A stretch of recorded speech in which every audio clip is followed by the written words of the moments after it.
Welcome, Impactful Parents! It's time for the Impactful Parenting Podcast, where I give you parenting tips and resources to make you a more impactful parent to your school-age child. I am your host, Kristina Campos. Welcome, Impactful Parents! Today we're going to be talking about working with your child's school team to get help and results for your child. Hello, my name is Kristina Campos. I'm founder of The Impactful Parent, and I help parents of school-age children who want to be one step ahead of their kids to turn their chaos into connection with their adolescent. I'm a mom of four, a teacher that's taught every grade from preschool through high school, and today I help moms and dads like yourself to navigate that exhausting, confusing, frustrating, but rewarding world of parenting. So welcome to The Impactful Parent. And today I have our special guest, Kelley Coleman. Kelley is a mom of two amazing boys, one of whom has multiple disabilities. For parents of disabled children, navigating those systems, services, and support is very daunting and often an overwhelming task. So Kelley wrote a book to help called Everything No One Tells You About Parenting a Disabled Child, Your Guide to Essential Systems, Services, and Supports. Now, her book is a tremendous resource for parents who care for disabled children. So I'm having her on the show today to talk about her personal experiences working with the school to get the most effective results and help. Now, you don't have to have a child with multiple disabilities to relate to this episode. This is one for any mom or dad who knows they need to navigate the school team for their child. And no one knows how to navigate those turbulent waters better than Kelley. So let's get some great tips today so that we can be more impactful parents to our kiddos who need us. Thank you for being here, Kelley.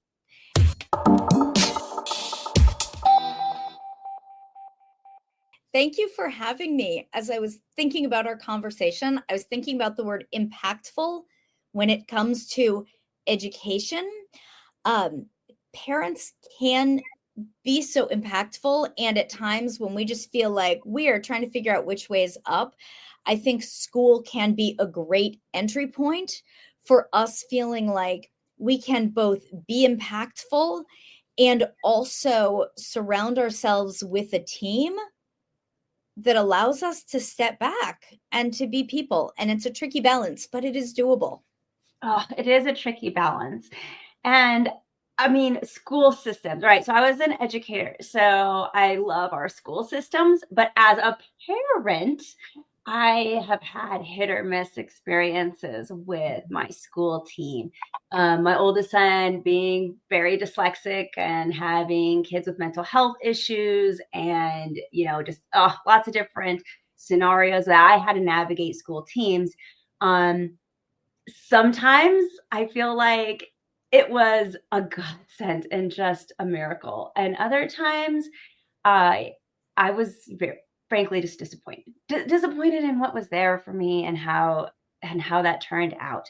So I'm glad we're talking about this because any parent who needs to navigate those waters just wants them to know they're not alone.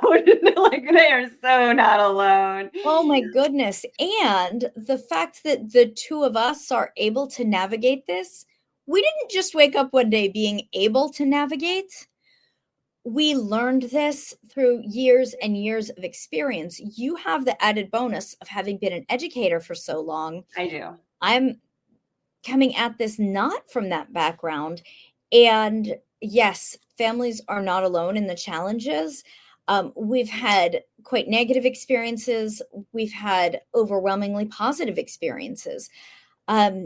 Expect the full range, especially when your child doesn't fall into the typical boxes and the straight ahead lane of this is how schools teach. This is how my kid's brain works. Cool. We are just going to run. There can be challenges with those kids as well. Most of our school challenges and frankly victories have come with our son who's 11 years old, who has multiple disabilities. He's in 5th grade right now and is thriving. But he's a kid that we're still uncertain in many ways how his neurology works. We're figuring out how he learns. He is a complex communicator. He spends his time at school split between a special education program and the general education program. So he has a lot going on. And we have had to learn as we go how to best serve him to be his best. What has been some of your biggest challenges going through this system? The biggest challenge of all has been people discounting my son's ability to learn, to participate, to communicate, and to just be a person in the world. Let me clarify that before you move on. You're saying that they just didn't think he could do it. Oh, that is so sad. We've had the word incapable written on evaluations from therapists who have been working with him for a year. We've had people give us all these lists of things that our kid can't do, or he's not ready for that yet. Meanwhile, within 6 months, he's doing that and then more. My son's disabilities are visible. You can tell he's disabled by looking at him. Many folks have disabilities that you cannot see by just looking at them. And there are, different challenges and victories that come with each of those. For us, the challenge in school has often been my kid, quote unquote, looks disabled and looks more disabled than most kids who are in that environment. And it's very easy to write him off. And when you don't write him off, when you say, we're not here to babysit you, kid, we're here to teach you, he has over and over surpassed every expectation. That's awesome, but that he can do that. But how frustrating to navigate people's biases.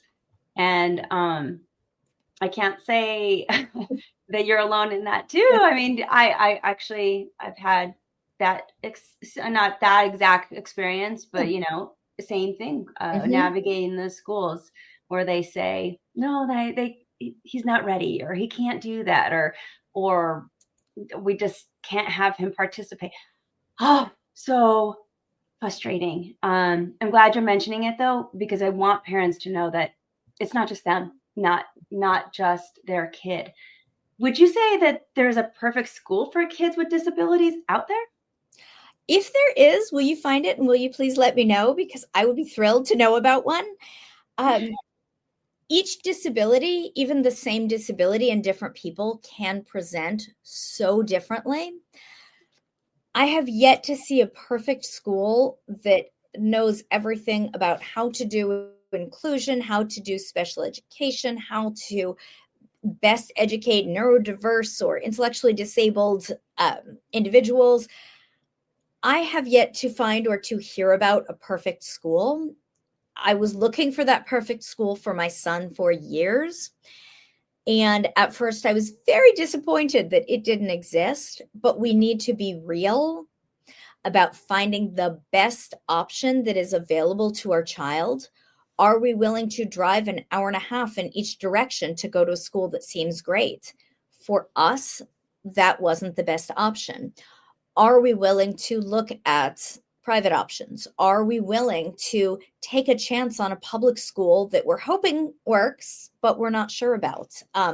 So Kelley, how do we pick this best school? Like those questions that you're answering, these are the things that we have to go through in order to figure out how to pick the right school for our kid. Mm-hmm. Choosing the school is often a matter of doing the best with the information we have. If you do not have the information to confidently make a decision about the school, then you need more information. And do your best to get practical and not emotional about it. Know what schools are physically exist and are available. For some people, there's not an option that works, and homeschool is absolutely the best option. Know what that entails, know what that takes, know if you have the capacity for that and what support you can get.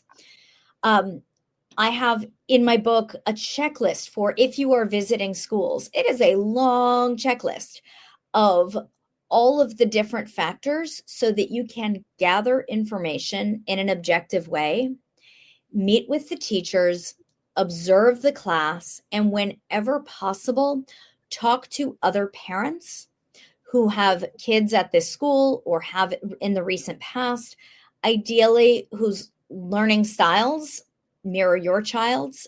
For my kid, his disabilities really play in so many ways. It's hard to find an exact match in terms of a learner, but even I often steer families away from the internet because the internet is scary.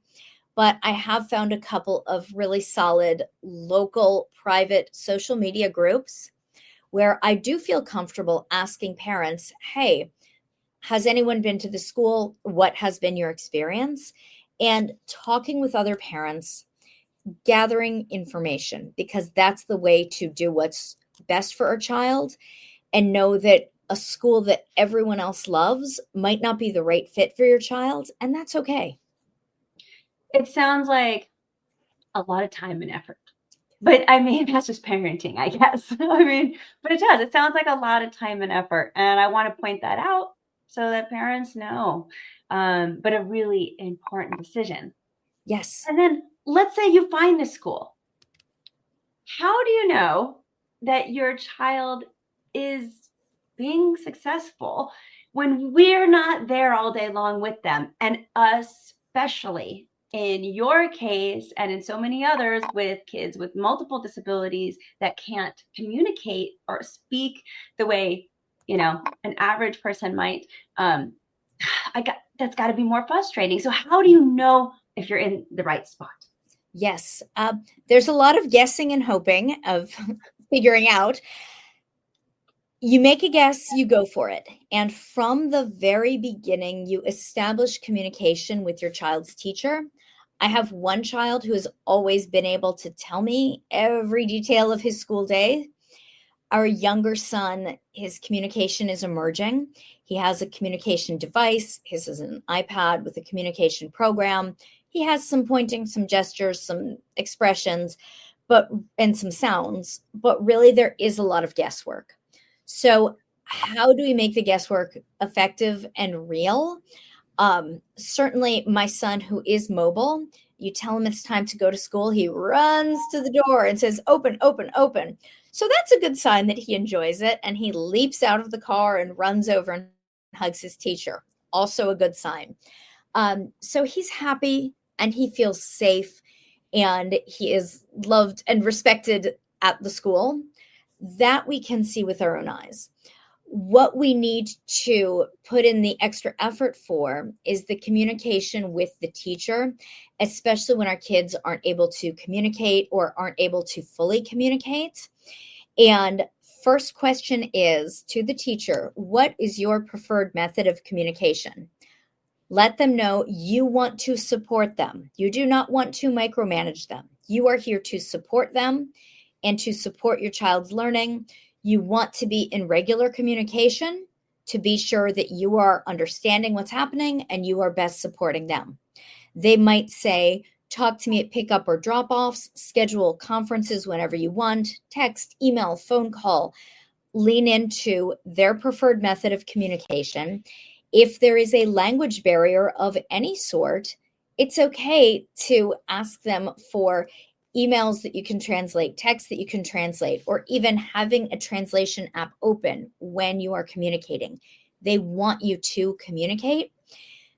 If your child has an IEP, has a 504 plan, any goals that are written into that, those are a concrete way for you to track progress. But looking at, is your kid happy? Is your teacher willing to communicate with you? Are the school therapists, support providers communicating with you, answering your questions, able to tell you what's going on, allowing you to come and observe on occasion? The communication piece is everything, because then you will know if there's a breakdown anywhere before the breakdown snowballs into something huge.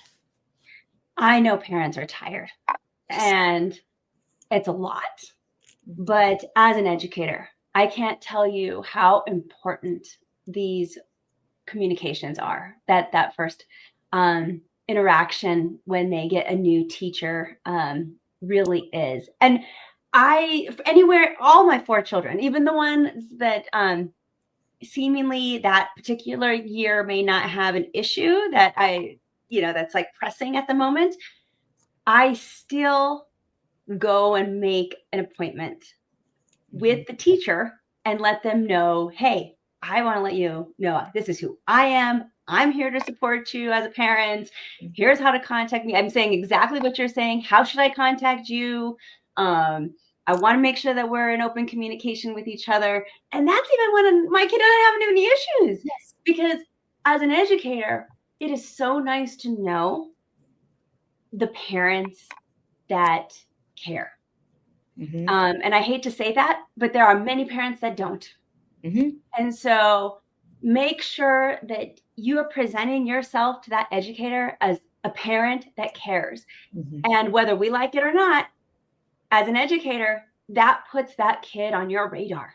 Yes. And this is just a simple truth that after I've had that conversation with the parent, I am now noticing that kid a little bit more in class. I am now got a little bit more of an eye on them when they miss a problem or have a question, and that all comes from that initial conversation that parent reached out to me as an educator and said, notice my kid because I'm here too watching. Yes. I mean, it just makes a huge difference. Yes. Whether you have a disabled child or not. I just wanted to add that in because it's so important. Absolutely. And ask the teacher, hey, can I drop off some glue sticks or some cookies for the Halloween party? Or volunteer if you can. Not everyone has the availability to do that, and that's okay. Think about how you can support that teacher. And yes, it is an amount of work, but a big thing that I love doing for our kid and any child, especially with a disability or who can't fully communicate all of their things for themselves, before the school year starts, I have a template I use. There's free templates online. I do a school profile, has an adorable picture of my kid and his name and his grade. And one page, only one page, nobody has time for your 8-page report. One page of here are his strengths. Here's what he's working on. Here is what he loves. Here is what motivates him. And here is what will not motivate him. Bullet points, big font, as easily and quickly readable as possible. This is stuff that my child cannot communicate on his own. And even if he has a teacher or a service provider that he had last year, they might need a refresher. I'm not going to wait for them to ask what motivates my kid. I'm going to let them know in advance. And also for me as a parent, having years of these school profiles allows me to track his progress. And I'm a crier. I'm probably going to cry here. When I was making his profile page for entering 5th grade, I'm going to cry. I had to change so much because the amount that he has progressed and developed in the last year was so far beyond not only what I had guessed, but what I had even realized. And as parents, having these moments where we can track where our child has become more of themselves, where what they have learned to love, what they have overcome, how they have learned to communicate, that they can put on a sock by themselves. In our house, these are victories that warrant dance parties, and we need to remind ourselves of the victories. So give ourselves that win and give our teachers that opportunity to say, oh, you don't eat food, you have a feeding tube, so I'm not going to motivate you with snacks, but I am going to motivate you with music. And that makes everybody's lives easier. Yes, it does make everybody's life easier. And I will hope to mention that even if you're in a small classroom, let's say a private school, 15 kids in the class, if you're lucky enough for that, still your teacher is one and there's 15 kids, if you're not as lucky and you're one of 30, 35 kids in the class, as an educator, I will tell you right now, although I get IEPs and you study those before the school year starts, it is an overwhelming amount of information to get. And if you have a class of 15, again, this is best case scenario, and 5 of those kids have something that you need to accommodate for, it's still hard to remember all the things for all the 5 kids. And that's a best case scenario. So Yes. what you're doing there with your 1-page sheet of like a cheater sheet of this is how you help my kid the best. Oh my gosh, I can't tell you as an educator how that would have made my day. Yes. Just you and for anybody, like if you've never read an IEP before, They're horrible. They're horrible. I feel bad for the counselors that have to write them, and they're horrible to read. So that 1-page thing, that is gold. What you just said, that is truly gold. Oh, can I add one quick thing to build Absolutely. into that with how awful IEPs are to read? My kid's IEP, for those who don't know, that's an individualized education program. They really need a graphic designer because they're awful. My kid has many goals. I type up, sometimes it doesn't always fit onto one page, not even the incremental goals, but just the overall goals for the year. And sometimes, especially when it's a new teacher, I'll say, hey, you might not need this, but I typed these goals up for me and I'm just giving you this 1 page. And it has his goals listed so they don't have to page through this 54-page document that is poorly written with tiny font. Not poorly written, but poorly organized with tiny font. Just say like, here's a piece of paper, here's some stuff in bold. And if we can make our teachers' jobs easier, it makes our jobs easier as a parent. And the little bit of time that you put in up front will save you so much time and energy down the line. Now, what are the most important things that parents should share with the school when first, seeking support for your child's needs? So we've mentioned a few on that cheater sheet. You have goals. What else are we putting on there? Because those are really important things we want to communicate. Mm-hmm. Certainly, if your child has any medical needs, whether it is emergency medication in the nurse's office, or they can't have sugar, or any medical need, be sure that that is very clear and that you are able to support and explain any medical needs. Many kids will have things that are challenging for them that the teacher might not know, and some kids mask it very well because they think that is what they need to do to fit in or make it work. If your child has a tough time with transitions, with new material or friends or teachers or classrooms or smells or any experience they might be having at school, I always go back to what either can your child not communicate for themselves, or what will they not communicate for themselves? Again, many kids are experts at masking or at shutting down. We need to encourage these kids to be the fullest version of themselves and to feel safe and comfortable doing that. And we need to communicate with the teacher, you know what? I know my kid needs to stim. I don't want you squashing that. That's him being his best. That's him listening to his body. We are good with that. Really being a partner, and use this sheet of, hey, how can the teacher really be a part of this process, and think about how to best bring them in. Now, as your child gets older, I want to add that there's a balance there with trying to get your child to learn to advocate for themselves if they can, and still helping advocate for them kind of on the sidelines in the back.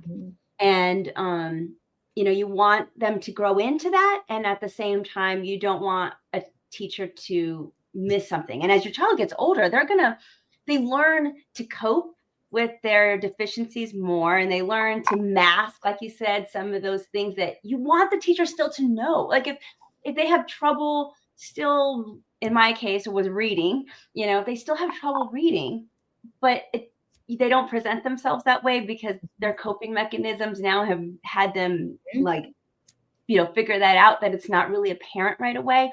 One of the ways that I did it when I was in the school with my really dyslexic son was, I let him advocate for himself, and we started the school year like that. And then and then that first conferences, or when I did that introduction, I made sure that I had my side, like, hey, have you seen this in him yet? Or did he mention this? And I still kind of in the background and making sure that the teacher is very, very informed and aware.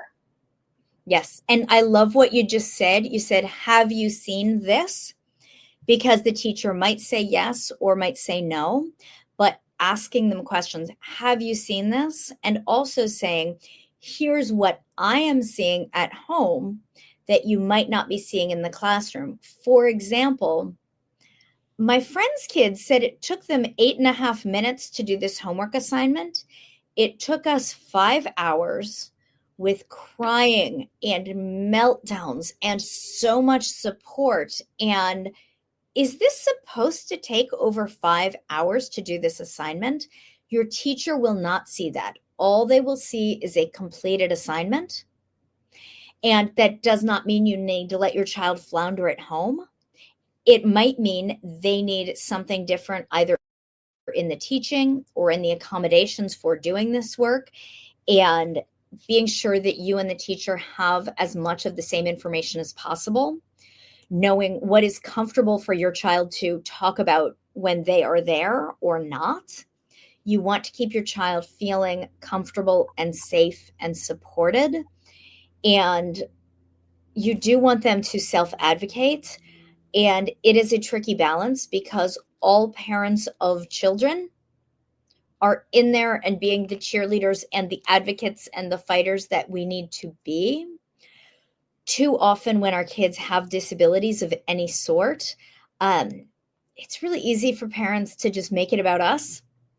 And I am the disability mom doing all the things, and isn't this great? And we're leaving our kids behind. Just make it a constant exercise to always have your kid in your mind. Can they attend all or a part of an IEP meeting? My kid knows sitting still is not his thing. Meetings are not his thing. Can they be a part of the goal-making process? Can they be a part of figuring out what accommodations would feel good to them? Maybe they don't want the accommodation of extra time when they are pulled out of the class to take a test away from everybody else, because that would make them feel socially self-conscious or embarrassed or uncomfortable. So would that accommodation actually make things worse? It's different with each kid. Involve them as much as you can and have that teacher communication. Now, how can I be sure as a parent that the teacher still has high expectations for my child? And I got to bring this up because kids have disabilities, and immediately there are biases there. And we talked about this before in a previous episode where people just make assumptions that he can't do this or he's not ready. So, and I hate that, because you still want to get your child to reach a little bit, you still got to challenge them like anybody else. That's how we get better. That's how we improve. But I feel like there are some people out there who lower expectations because a child has a disability. Mm-hmm. So how do we ensure that that's not happening to our kid? Our kid's still growing. Yes. So number one, yelling and screaming at our teachers will never work ever. So if you are the angry parents all the time, the teacher will still teach your child, but they will not want to deal with you. And they are going to dig in and be defensive about their mindset always, just because we're people. That's how we work. Ask questions, and having children being challenged, exactly what you just said. Say, hey, how are we challenging my child in reading? How are we challenging my child in PE, in science? How are we challenging them in their handwriting? Hey, I'm excited for my kid to make improvement. What is the improvement that you are anticipating? Ask questions that kind of lead them towards the answer of they'd be a real jerk to say, I am anticipating no improvement. Nobody's going to say that ever. And even if they say, oh, I haven't really thought about that. Oh, I didn't know that your child could maybe write his name one day. I've never had a kid with this disability who did that. Listen, you might have to handhold. You might have to work through bias and preconceptions, but you have to be willing to walk the path with the teacher. It's okay to say, hey, have you ever had a kid in your class with my kid's disability?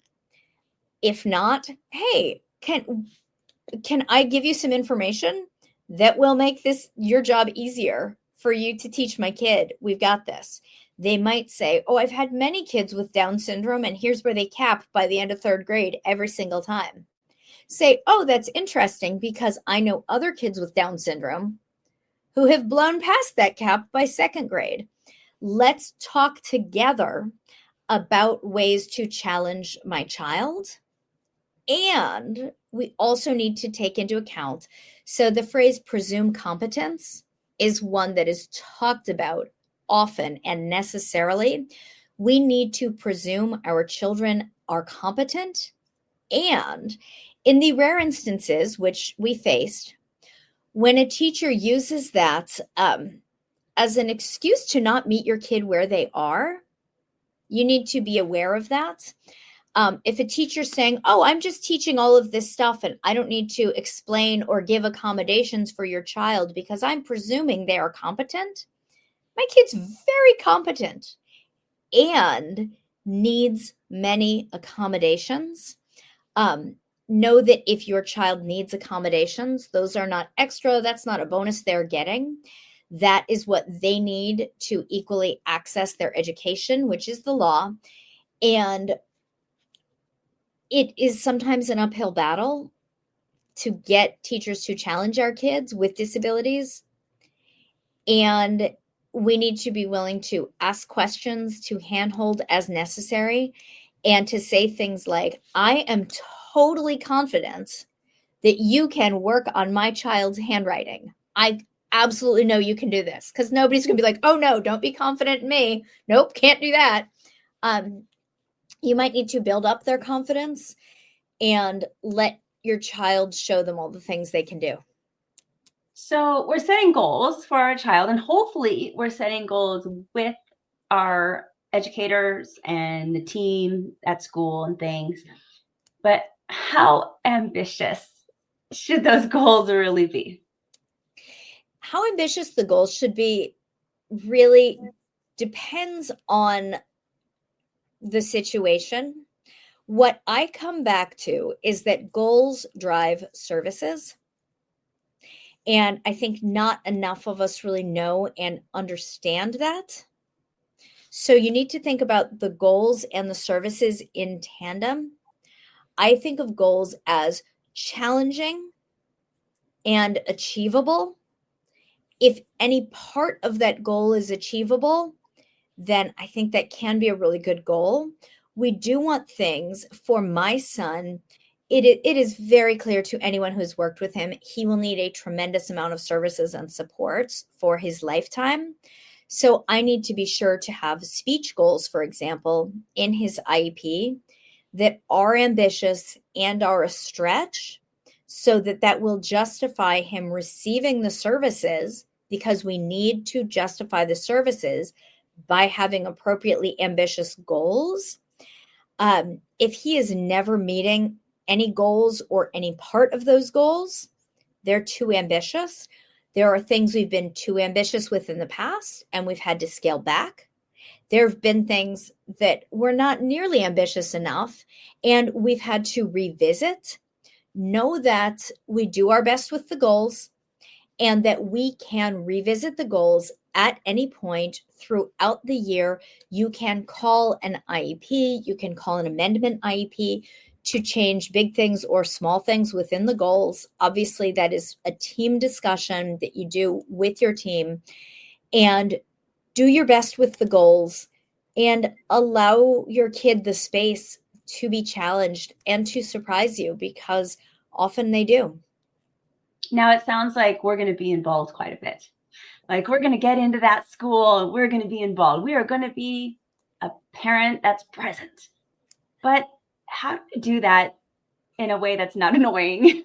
Yes, I love, okay, this favorite question ever. How do we be involved and not annoying? We all know those parents. Maybe we've been those parents that it's just like, holy cow, you are not the phone call they want to return. Think of supporting. Start from a place of trusting.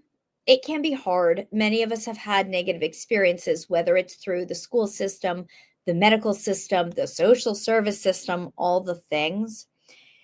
Trust that your educators are here to support your child, your family, and this whole process, big picture.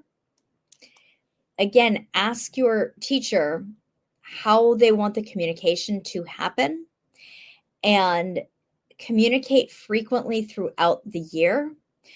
You don't want to be the parent who only shows up at an IEP meeting and comes out swinging. They're like, whoa, who is this person? Also, we can't micromanage. And I know from my own experience, it is hard to let go of a portion of your child's day. For me, I am able to step back from the micromanaging largely because of the trust and because we have a vision statement that we created for our son that we read at the beginning of every IEP meeting, that I write on my son's school profile, so that we are all in agreement on the future that we are working towards for my child. And for him, that includes being literate. That includes communicating with familiar and unfamiliar people, whether that's on his tablet, whether it's with mouth words. There are many things that are big and ambitious that we are working towards big picture. And then we can back into hey, how is fifth grade playing into that? If he is going to have meaningful relationships in his future, are we fostering those in school?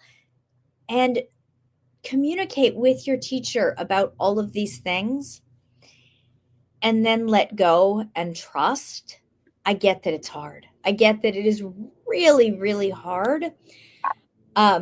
School is a great place to start to learn to do that. As our children reach and get into adulthood, we will have to do different versions of that. And if we have never done any degree of trusting or letting go, I fear that we won't let our children become interdependent or independent adults.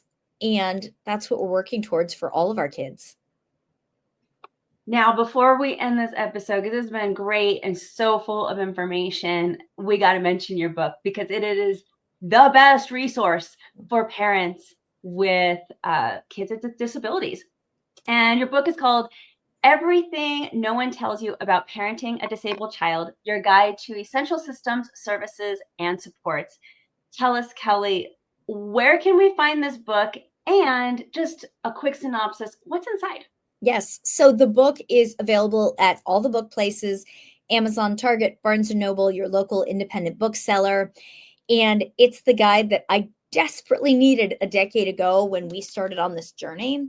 It's the basics of IEPs in school, but also insurance, government benefits, future care plans, financial planning, disability rights and advocacy, what this looks like for you as a caregiver, working with your medical team and therapist.